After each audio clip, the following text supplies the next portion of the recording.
یہ ٹوٹی ہوئی امید مجھے میرے اللہ سے جوڑتی ہے۔ انسان چہرہ تو صاف رکھتا ہے جس پر لوگوں کی نظر ہوتی ہے، مگر دل کو صاف نہیں رکھتا جس پر اللہ کی نظر ہوتی ہے۔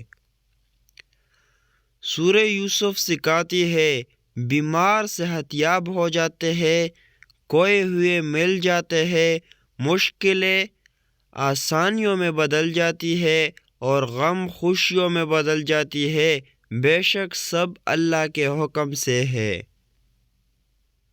لوگوں کے سامنے مسکراتے رہا کرو اور اللہ کے سامنے گڑ گڑاتے رہا کرو، کیونکہ دنیا مسکرانے والوں کو پسند کرتی ہے جبکہ اللہ گڑ گڑانے والوں اور ڈرنے والوں کو پسند کرتا ہے۔ نماز وہ واحد حکم ہے جسے اللہ نے آسمان سے وحی کے ذریعے نہیں اتارا بلکہ اپنے محبوب حضرت محمد صلی اللہ علیہ وآلہ وسلم کو آسمان پر بلا کر تحفے میں دیا۔ انسان تب بھی اللہ کی طرف رجوع کرتا ہے جب وہ دنیا میں اپنا ہر ہنر آزما لیتا ہے اور پھر بھی اسے چین اور اطمینان نصیب نہیں ہوتا، پھر اس کو یقین ہوتا ہے کہ صرف اللہ کی محبت کے سوا ہر محبت نے فنا ہونا جانا ہے۔ اللہ نے انسان کو دل دیا ہے مگر اس کا سکون صرف اپنے پاس رکھا ہے، اور فرمایا یاد رکھو دل کا سکون صرف اللہ کی یاد میں ہے۔ آزمائش میں اللہ کی اذیت دینے کے لیے نہیں بلکہ کچھ سکھانے کے لیے ڈالتا ہے۔ جتنی جلدی سیکھ جاؤ گے اتنی جلدی وہ دور ہو جائے گی۔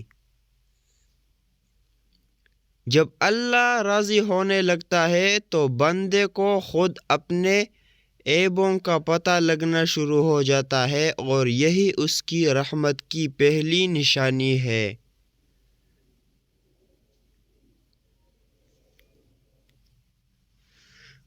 کھجور کی گٹلی پر باریک سا جلی نما ایک چھلکا ہوتا ہے جسے قطمیر کہتے ہیں۔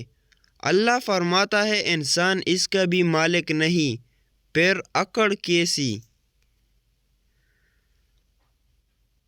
اس دینے والے کا دروازہ کبھی بند نہیں ہوتا، یہ تو لینے والے ہی دروازہ کھٹکھٹانا بھول جاتے ہیں۔ اس کائنات میں صرف اللہ کی رحمت کی دکان ایسی ہے جہاں خریدار کے لیے اگر جیب میں کوئی نیکی نہیں تو آپ ہاتھوں پہ چند آنسو رکھ کر جو چاہے لے لے۔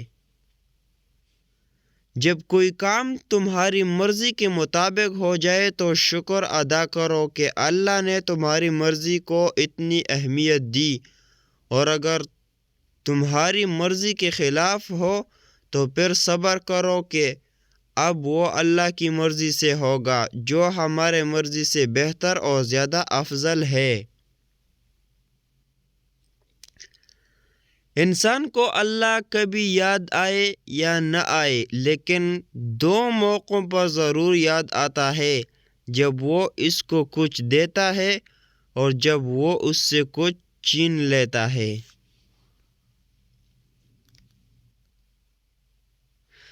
کل کی فکر مت کرو، جس اللہ نے آج تک سنبھال رکھا ہے وہ کل بھی تمہیں سنبھال لے گا، بس اپنے اللہ پر بھروسہ رکھو۔ جب مجھے پتہ چلا کہ مخمل کے بستر اور زمین پر سونے والوں کے خواب ایک جیسے ہوتے ہیں تو مجھے اپنے اللہ کے انصاف پر یقین آ گیا۔ اللہ سے جب مانگو تو اپنی اوقات کے مطابق نہیں بلکہ اللہ کی شان کے مطابق مانگو۔ اللہ کے خوف سے گرانے والا آنسو بے شک چھوٹا کیوں نہ ہو لیکن اس میں اتنی طاقت ہوتی ہے کہ وہ سمندر کے برابر گناہ مٹا دیتا ہے۔ ہر عمل سے زیادہ اجر والا عمل اللہ کا ذکر ہے۔